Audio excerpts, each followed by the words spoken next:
गुरु गोबिंद सिंह जी का जीवन परिचय। नमस्कार दोस्तों, आज हम बात करने वाले हैं एक महान योद्धा, कवि तथा खालसा की स्थापना करने वाले सिखों के 10वें गुरु गुरु गोबिंद सिंह जी के बारे में। गुरु गोबिंद सिंह जी ने ही गुरु ग्रंथ साहिब को पूर्ण किया। समाज की सेवा में अपना जीवन बिताने वाले गुरु गोबिंद सिंह जी के बारे में विस्तार से जानने के लिए हमारा लेख पूरा पढ़िए। तो चलिए पूरा परिचय जानने के लिए आगे बढ़ते हैं। सामान्य परिचय। नाम गोविंद राय। प्रसिद्ध नाम गुरु गोबिंद सिंह। जन्म 22 दिसंबर 1666। जन्म स्थान पटना, बिहार।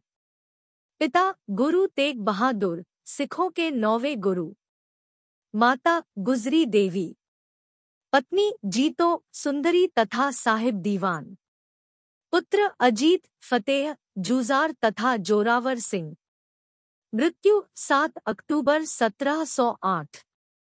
प्रारंभिक जीवन। गुरु गोबिंद सिंह जी की जीवनी। गुरु गोबिंद सिंह जी का जन्म 22 दिसंबर 1666 में पटना, बिहार में हुआ। उनके पिता का नाम गुरु तेग बहादुर था। वे सिखों के 9वें गुरु थे। उनकी माता का नाम गुजरी देवी था। गुरु गोबिंद सिंह जी का जन्म नाम गोविंद राय था, परंतु वे गुरु गोबिंद सिंह जी के नाम से ही प्रसिद्ध हुए। पटना में जन्मे, परंतु उनके शुरुआती 4 वर्ष ही पटना में बीते। इसके बाद वे उनके परिवार के साथ 1670 में पंजाब आ गए। 1671 में जब वे आनंदपुर जा रहे थे, रास्ते की यात्रा के दौरान उन्होंने अपनी बुनियादी शिक्षा लेना प्रारंभ किया। उन्होंने संस्कृत, फारसी एवं मार्शल दक्षता ली। 1672 में वे तथा उनकी माता गुजरी देवी अपने पिता के पास चले गए तथा उनका पूरा परिवार हिमालय की शिवालिक पहाड़ियों में रहने लगे। वहीं से उन्होंने प्रारंभिक शिक्षा, युद्ध निपुणता व भाषाओं के ज्ञान को प्राप्त किया।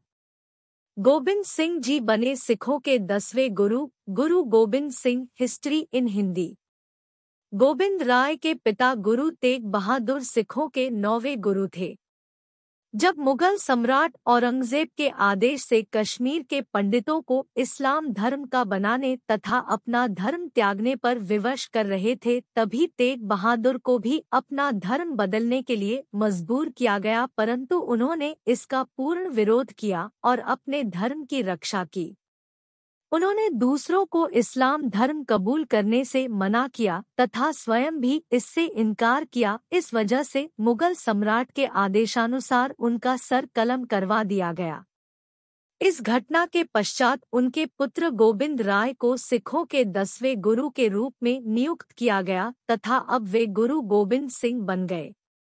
इन्होंने सिखों के 10वें गुरु की पदवी 11 नवंबर 1675 को संभाली तथा तब उनकी आयु मात्र 9 वर्ष की थी। निजी जीवन और परिवार। गुरु गोबिंद सिंह फैमिली। उनके पिता का नाम तेग बहादुर था तथा वे सिखों के 9वें गुरु थे। उनकी माता गुजरी देवी थी। उनके विवाह के बारे में अलग अलग विचारधारा बताई गई है। कुछ इतिहासकारों के अनुसार उनकी पत्नी माता जीतो का ही नाम बदलकर माता सुंदरी रखा गया, बल्कि कुछ इतिहासकारों के अनुसार उनकी 3 शादियों का पता चलता है, जिसके अनुसार उनकी पत्नी माता जीतो, माता सुंदरी तथा माता साहिब देवी थी। यही उनके बच्चों की बात करें तो उनके 4 पुत्र थे। माता जीतो से उनकी शादी बसंतगढ़ में 1677 को हुई तथा उनके 3 पुत्र हुए, जिनके नाम निम्न है: जोरावर सिंह, जुजार सिंह व फतेह सिंह। माता सुंदरी से उनका विवाह आनंदपुर में 1684 में हुआ तथा उनके एक पुत्र अजीत सिंह है। माता साहिब दीवान से भी आनंदपुरा में 1700 को विवाह किया तथा इनकी कोई संतान नहीं है। गुरु गोबिंद सिंह जी का जीवन परिचय। गुरु गोविंद सिंह जी के 5 कक्के अथवा 5 ककार। 5 कक्के अथवा 5 ककार को एक लाइन में इस तरह से समझ सकते हैं: केश, कड़ा, कंघा, कृपाण कच्छा तथा इन्हीं 5 कक्कों को विस्तार से इस प्रकार समझाएंगे। अपने सिर के बाल कभी ना काटना। हाथ में सदैव कड़ा पहनना। स्वच्छता का प्रतीक माना जाने वाला लकड़ी के कंधे को धारण करना। कृपाण रखना, छोटी तलवार रखना मजलूम व गरीब वर्ग के व्यक्तियों की रक्षा के लिए। घुटने तक का अंग वस्त्र कच्छा तथा बाहरी वस्त्र पायजामा पहनना। खालसा, खालसा की स्थापना कब हुई? खालसा शब्द का मूल अर्थ होता है शुद्धता। मन, कर्म व वचनों से समाज की रक्षा तथा सेवा के लिए तत्पर व्यक्ति को खालसापंथी कहा जाता है। सिखों के 10वें गुरु गोविंद सिंह जी ने खालसा पंथ की 1699 में स्थापना की तथा खालसा पंथ के मुख्य सिद्धांतों की स्थापना भी की। प्रमुख गुण: लोगों को नैतिकता के गुण सिखाना, साधारण मनुष्य में आध्यात्मिक आनंद को बांटना, डरे हुए व भयभीत लोगों को पराक्रमी व निडर बनाना, यह सारे गुण प्रमुख रूप से गुरु गोविंद सिंह जी में विद्यमान थे। गुरु गोविंद सिंह जी को पंजाबी, संस्कृत, अरबी तथा फारसी भाषा का ज्ञान प्राप्त था। वे सहनशीलता, क्षमा तथा शांति के प्रतीक मूर्त है। गोविंद सिंह जी के पास एक नीला घोड़ा होने के कारण उन्हें नीले घोड़े वाला भी कहते थे। वे संगीत में विशेष रुचि रखते हुए एक उत्कृष्ट कवि थे। साथ ही लोगों का कहना है कि ताउस और दिलरुबा वाद्य यंत्रों का आविष्कार भी उन्होंने ही किया। सभी सिख गुरुओं के उपदेशों का संग्रहण कर गुरु ग्रंथ साहिब नामक पुस्तक में जोड़कर उसे गोविंद सिंह जी ने ही पूर्ण किया है। प्रसिद्ध चमकौर युद्ध। गुरु गोविंद सिंह जी के सिर्फ 40 लड़ाकू सैनिकों ने मुगल शाही सेना के पूरे 10 लाख सैनिकों का सामना किया। इस चमकौर के युद्ध में उनके 2 पुत्र अजीत सिंह, जुझार सिंह दोनों शहीद हो गए। उनकी माता का स्वर्गवास भी इसी समय हो गया तथा 1707 के इस चमकौर युद्ध के बाद इनके पुत्र जोरावर सिंह तथा फतेह सिंह को जिंदा ही दीवार में चुनवा दिया गया।